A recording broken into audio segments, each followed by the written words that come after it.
Seja bem-vindo a mais um programa Análise Tática. Chame os amigos, se inscreva no canal, dê likes, comente para que a gente sempre possa trazer um convidado de qualidade para falar da sua carreira. E o convidado desta edição do Análise Tática, ele tem uma identificação muito grande com o Esporte Clube Santo André.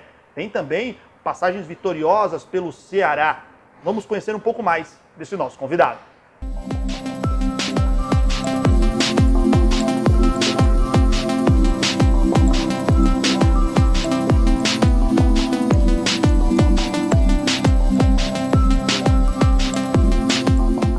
Sérgio Soares. Tudo bem, Sérgio? Tudo bem, prazer imenso estar aqui. Falar de futebol, da parte tática, é um universo que me fascina, vai ser legal a resenha. Na abertura eu falo sobre essa sua identificação com o Santo André. É isso mesmo, né? São 5 passagens pelo Ramalhão, como é conhecido o Santo André. E o que mais te faz lembrar do Santo André de 5 passagens? Na verdade, eu como atleta encerrei minha carreira no Santo André, né, em 2001. E a partir dali eu recebi um convite para fazer parte da comissão e tive a felicidade de, naquele momento, a gente já conquistar uma Copa do Brasil contra o Flamengo. Então, tudo isso faz o Santo André ter um espaço enorme na minha vida profissional, um carinho enorme pela cidade, pelo clube, pelos torcedores.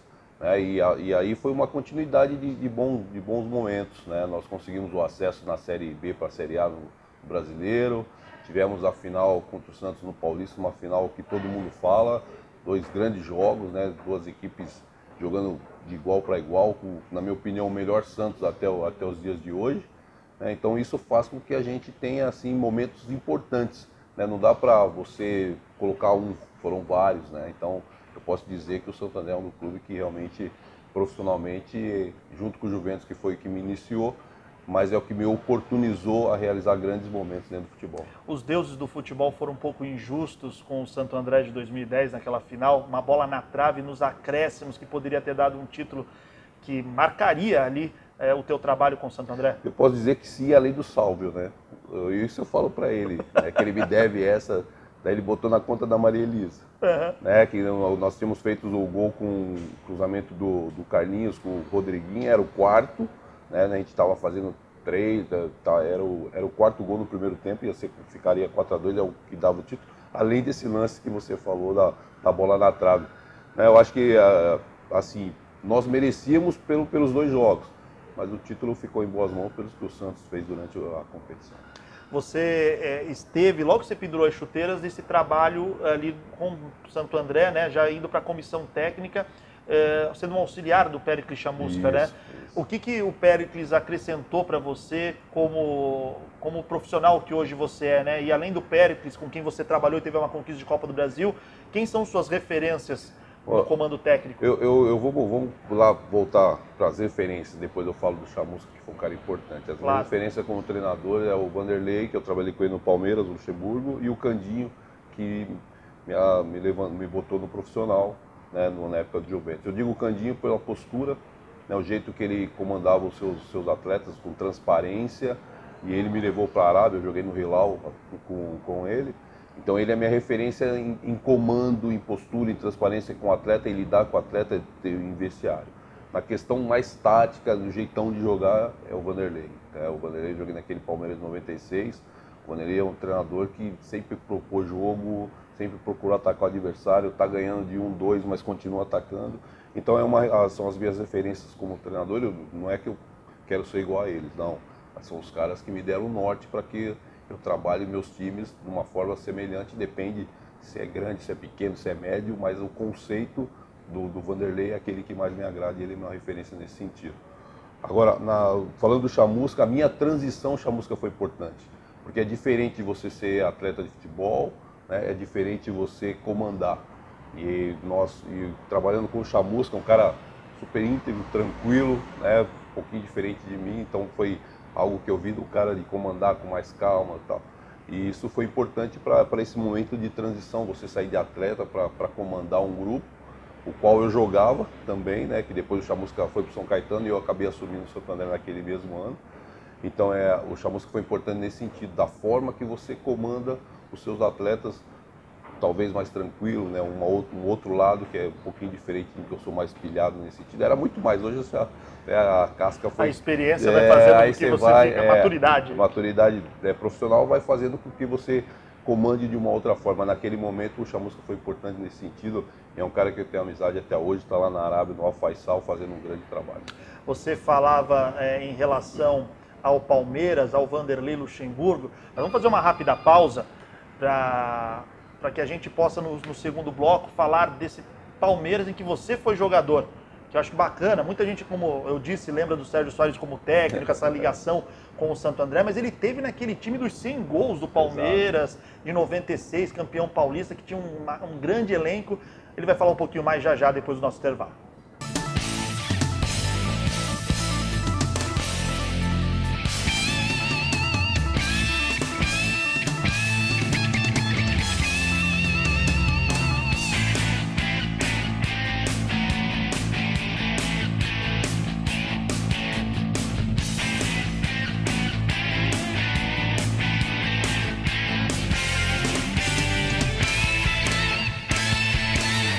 Estamos de volta, Sérgio Soares, nosso convidado. E Sérgio, você falava no bloco anterior sobre a Vanderlei Luxemburgo, sobre o Palmeiras de 96. Você era o reserva do Flávio Conceição naquele elenco? Você se via naquele elenco ali, conseguindo ter o seu espaço? Como é que era fazer parte daquele time do Palmeiras? Eu cheguei no Palmeiras, né, porque o Flávio e o Amaral estavam muito na seleção pré-olímpica naquela oportunidade. Só tinha o Galeano como volante e o Vanderlei improvisava o Wagner, que era um lateral, na função. E eu estava do Guarani, saí do Guarani e tinha passe, meu passe era preso, naquela época era passe, né? E fui emprestado ao Palmeiras para justamente suprir essa ausência dos meninos que estavam muito na seleção e passou a jogar eu e o Galeano. Né? Eu me recordo que o Vanderlei falava que dentro dos volantes que ele tinha, eu era o que melhor passava a bola. E era uma verdade, tinha essa qualidade, não errava passe. E eu conheci o Vanderlei naquele momento, né? Porque o Vanderlei, na verdade, ele queria o Otacílio. Aí tinha um pessoal no Palmeiras que me conhecia, que era o seu Lapola, que era o seu Odilon. E citaram meu nome e o Vanderlei aceitou. E quando ele me conheceu, ele se encantou pelo jeito que eu não jogava, porque eu era um volante que não jogava a bola para trás. Hoje a gente pega volante que pega a bola, roda, a primeira coisa é jogar para trás. Eu era um volante que a minha primeira opção sempre era para frente, ou a segunda para o lado, e a última, em último caso, jogar para trás. E o Vanderlei gostava muito disso.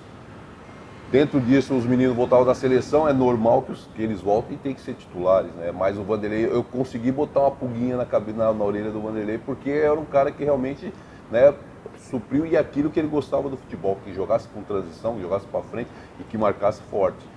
Os meninos voltavam a jogar, mas eles estavam muito na seleção, eu participei de muitos jogos naquele Palmeiras 96, você jogar com o Rivaldo, Djalma, Miller do lado esquerdo, era Luizão. Fácil. Se você falar, pode ficar à vontade, deixa que eu marco, você só joga. Porque é roubar a bola e jogar para os caras. Eu lembro de um Palmeiras e Corinthians imprudente, que nós ganhamos de 3-1, mas foi assim, o Corinthians com o Edmundo, com o Marcelo, com o Zé Elias, o Ronaldo, mas o Palmeiras era totalmente superior. Nós fizemos 3-1 ainda no primeiro tempo. Era quase uma seleção brasileira de verde, né? Era. Bom, o time do Palmeiras naquela época, a gente tinha certeza, o vestiário, a gente, vamos ganhar, agora só ver de quanto. Mas era assim, eu joguei no Guarani e fui pro Palmeiras. Nós jogamos pro Guarani no antigo Parque Antártica. E o Guarani saiu na frente. Eu conhecia todo mundo do Guarani. Aí eu cheguei pro Fernando e falei, vocês não sabem o que vocês fizeram. 15 minutos tá 3-1 pro Palmeiras. Aí eu falei pro Fernando, calma, deixa assim, não mexe com os caras. Pode piorar. Deixa os caras dormir, porque senão... E ficou 3-1. Para você ver o tamanho da qualidade daqueles caras. O Rivaldo vinha pegar a bola aqui do lado do volante, conduzia a bola à frente. O Miller super inteligente. O Luizão era para ter sido artilheiro do campeonato. O Luizão teve trocentas chances, o artilheiro naquela foi o Giovanni dos Santos. Mas o Luizão era para ter sido, mas era um menino, mas você vê o quanto de chance ele teve. O Luxemburgo foi tua referência, ou uma das tuas referências como treinador. Muitos dizem que era um cara bem supersticioso ali como técnico. Tinha disso? Vocês percebiam esse Vanderlei às vezes preocupado com algumas coisas? O Cuca, muita gente fala, negócio da calça, a mesma blusa.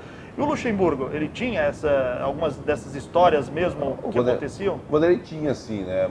Mas é pro lado espiritual dele. Né? Assim, no Palmeiras, Ele não teve tanta história semelhante como ele teve uma no Corinthians, que o Vampeta contei para todo mundo. O Gilmar que botou o Gilmar fumado na banheira. Então, exato. No Palmeiras não teve isso, mas a gente sabia que ele era supersticioso sim, né, que ele tem a religião dele. E dentro dessa religião ele preservava algumas coisas que davam certo, ele entendia que tinha que se repetir. Mas não teve algum fato semelhante a esse que teve no Corinthians no momento que eu estava lá no Palmeiras. Bom, um Palmeiras que jogava para frente, o Sérgio é um treinador que gosta de ver a sua equipe também para frente. Nós estamos numa fase, nesse ano de 2019, em que nós temos o Jorge Sampaoli à frente do Santos, com um Santos muito ofensivo, né?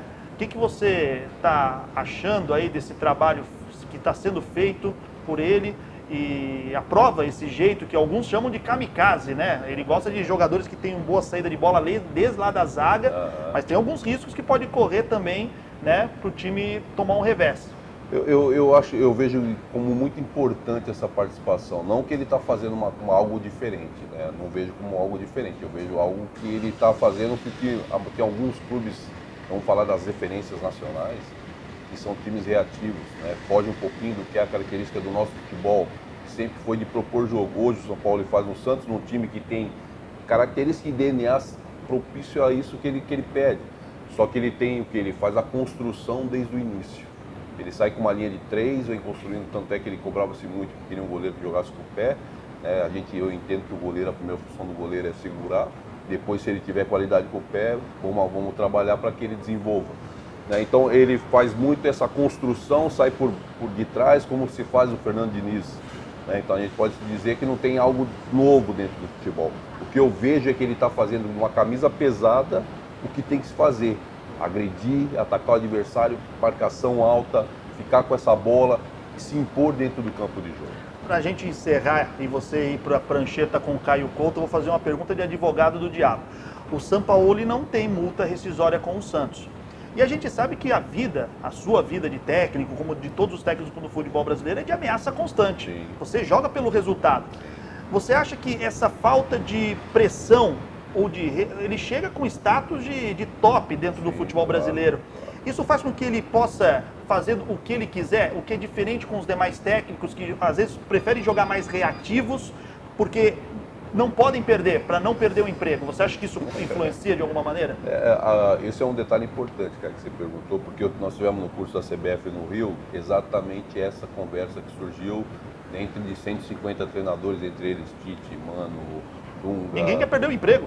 Porque você tem que fazer com segurança, para que o seu presidente entenda que se você perder 3 jogos, você vai sair. E aí o treinador faz o quê? Ele se preserva para que não tenha esses 3 resultados negativos de imediato, para que não haja a demissão. Mas eu disse o seguinte, na minha concepção: se eu fizer 3 jogos com a proposta ofensiva e você chegar, eu sair, você chegar, fizer com 3 jogos, outro chegar e fizer com 3 jogos, nós vamos ter treinadores, times com uma proposta ofensiva. E daqui a um tempo, todo mundo vai se acostumar que o futebol vai ser a questão ofensiva, o embate ofensivo. E aí o que vai acontecer? Se você for mais forte que eu, você vai vencer. Se eu for mais forte que o outro, eu vou vencer. Não vai ter mais esses 3 resultados negativos. Então eu fui totalmente contrário a isso. Eu acho que essa é a realidade, mas eu sou contra essa realidade. Porque se eu tenho proposta e conceito, eu tenho que aplicar. E você vai, se o Sérgio faz, eu tenho que fazer, se o outro faz, eu tenho que fazer. E vai acabar nós voltando ao que é a característica do futebol brasileiro, que é propor jogo, que é atacar o adversário. A gente não ganha de uma seleção europeia desde 2002 em jogos importantes. Por quê? Apesar que eu acho que o futebol da seleção não é o futebol que a gente joga aqui, porque os jogadores jogam lá fora. Mas a gente tem que entender que o futebol interno precisa melhorar nesse sentido de que nós estamos fugindo da nossa característica. Eu sou uma agulhinha brigando porque eu falo para os caras de verdade, conversando com o Mano, que o Mano é um cara, eu falo, Sérgio, já fui muito defensivo, agora estou tentando soltar um pouquinho. Bem pouquinho mesmo, bem pouquinho mesmo. A gente vê que o Tite no Corinthians também tinha essa proposta de marcar, hoje que ele solta um pouco mais. Mas a gente não pode achar que só marcar, a gente tem que ter a responsabilidade defensiva, mas a gente não pode fugir daquilo que é a nossa característica. Sérgio Soares. Bacana, hein? Que resenha legal, hein? Se pudéssemos, nós vamos ficar mais tempo aqui trocando ideia, falando de futebol, tem muitas histórias, mas agora ele vai para a prancheta e ele falou aí desse estilo dele de comandar as equipes, times sempre ofensivos. Quero ver o que ele vai explicar para o Caio Couto lá, qual é a formação que ele vai mostrar que ele comandou. Fique ligado no Caio Analisa. Estamos de volta com o programa Análise Tática. Sérgio, um prazer ter você Caio. aqui conosco. Vocês não acompanharam aqui, mas nos bastidores ele já trocamos a ideia, ele já deu uma aula aqui de futebol pra gente. O homem aqui com certeza não é à toa que tem essa brilhante carreira. Mas Sérgio, no bloco anterior você conversava aí com o Felipe a respeito lá daquele teu Santo André de 2010, até você brincando lá da arbitragem, do erro de arbitragem. E você, na época, fazendo uma final de Paulista com o Santos, aquele Santos mágico, né? Talvez um dos últimos grandes times do futebol brasileiro. Então, como é que você montou? Lógico, teve o campeonato inteiro, mas aquele Santo André, seja no momento ofensivo ou no defensivo, e no último jogo você precisava reverter ainda o placar, precisava daquela diferença de 2 gols. Como é que foi aquela preparação para aquele jogo? O que você pediu para os seus atletas? Escala para a gente aqui, mostra para quem está ali, que gosta muito de futebol, o que o Sérgio... Dentro das 4 linhas, pedia para aquela equipe? Bom, a gente ao longo do campeonato, nós tivemos essa formação aqui, ó, que foi de um 4-4-2 com a formação de losango, que hoje quase não se vê. Hoje trabalham muito no 4-2-3-1, no 4-4-2 com 2 linhas, né, ou no 4-1-4-1. Então, essa era a formação que eu mais gostava de aplicar na minha equipe. E nós aplicamos isso no Santo André ao longo do campeonato, e não foi só naquele jogo, foi ao longo da competição. Era um time que tinha Cicinho, o Cezinha, o Toninho e o Carlinhos, o Alê, o Gil, o Bruno César e o Branquinho, o Rodrigo, que entrou no time ao longo do campeonato, que quem estava aqui era o Anderson Gomes, aí ele machucou na pré-temporada, aí entrou o Renato não foi tão bem, aí o Rodriguinho entrou no time, que o Rodriguinho era a minha opção de velocidade, que eu tinha para botar durante os jogos, mas como teve esse problema e o Renato não teve uma participação boa tecnicamente, ele acabou ganhando espaço e o Nunes era a minha referência. Eu lembro quando eu contratei o Branquinho também era um segundo atacante. E eu conversando com o Carlito, que era o diretor, eu falei, fala pro Branquinho, nós estamos trazendo ele para ser meia. Aí conversando com o Carlito, ele falou, não, fala pro professor que eu sou atacante, eu não sou meia. Mas só que ele seria um atacante trabalhando por trás dos 2 atacantes para ser esse atacante entrando por dentro. Porque o Rodrigo, por ser velocista, ia ter essa movimentação e o Nunes, por ser um atacante de referência, ele balançaria um pouquinho entre bico e meia-lua para o Branquinho ser esse terceiro atacante por dentro, ou às vezes o Nunes centralizar e o Rodrigo balançar para o lado esquerdo e o Branquinho ser esse atacante pelo lado direito. Né? Então esse era o time que era a movimentação que a gente tinha ofensivamente, que foi trabalhado na pré-temporada. E provavelmente também, com essa formação em losango, você tinha esses teus jogadores, deviam também ser jogadores que chegavam muito, que pisavam na área também, né? O Bruno César tinha essa obrigação de chegar na área, hoje fala box to box, né? De chegar... Não, o que eu falo é movimentação ofensiva e movimentação defensiva, que ele tinha obrigação da recomposição. Mas ele tinha mais a obrigação de chegar na área e compor com esses 3 e o Branquinho por trás, ou às vezes ele por trás e o Branquinho na área com uma jogada pelo lado, que o Bruno fazia muito bem isso aqui com o Carlinhos, tinha esse entendimento aqui, né? Como a gente fala, ele dialogava bem com o Carlinhos. E o Gil, que era o cara que fazia essa ultrapassagem pelo lado aqui, não tinha tanta obrigação de chegar na área aqui, mas de chegar pelo lado, porque a gente já tinha esse quarteto que poderia estar dentro da área. Quando nós estivéssemos de posse de bola, o Alê, o volante, estaria sempre para o lado da bola, né? Para quê? Ele dava o suporte. Dava o suporte tanto para marcar, quanto numa possibilidade de a gente não conseguir ter evolução e recomeçar o jogo e fazer o que eu pedia muito e o Alê fazia muito bem. Sair da zona de pressão. Ele rodava essa bola para o lado de cá, que é onde a gente trabalhava com velocidade para atacar o adversário. Nós estamos falando aqui, Caio, só de ação ofensiva. Nós não falamos nada de recomposição. Porque a recomposição que eu tinha era o quê? Um volante de um lado, a minha dupla de zagueiro e um lateral. É assim que a gente marcava. Então a gente marcava praticamente com 4 homens. Né? E a recomposição de todos. Pressão pós-perda, para quê? Para que a gente pudesse vir voltar um pouquinho atrás da linha da bola. Era esses conceitos que era aplicado nesse time e que deu muito certo, tanto é que nós chegamos à final do campeonato, né, como a segunda melhor campanha. E jogando de igual para igual com o Santos, que tinham diversos talentos individuais. Era uma equipe com muita qualidade técnica no momento. E eu vou aproveitando o momento aqui que a gente conversou, você falou do 4-4-2 em losango, que já a gente não vê sendo utilizado hoje. Você, Sérgio Soares, no seu momento atual de carreira, você vê no futebol, estudando futebol, né, digamos que você pudesse ter o jogador que você quisesse nas suas mãos para escalar uma equipe. Como você montaria suas equipes hoje? Como é que você vê o futebol hoje? Cara, eu gosto muito do 4-2-3-1 porque ele é, na verdade, ele é uma referência quase do 4-4-2, né? Você no 4-2-3-1, você botando aqui, né? Você botando esses homens aqui, o que acontece? Você adianta, por exemplo, esse homem aqui, né? E você traz esse meia para dentro. Você pode fazer essa situação do 4-4-2. Você pode deixar esse homem aqui, né, adiantando aqui.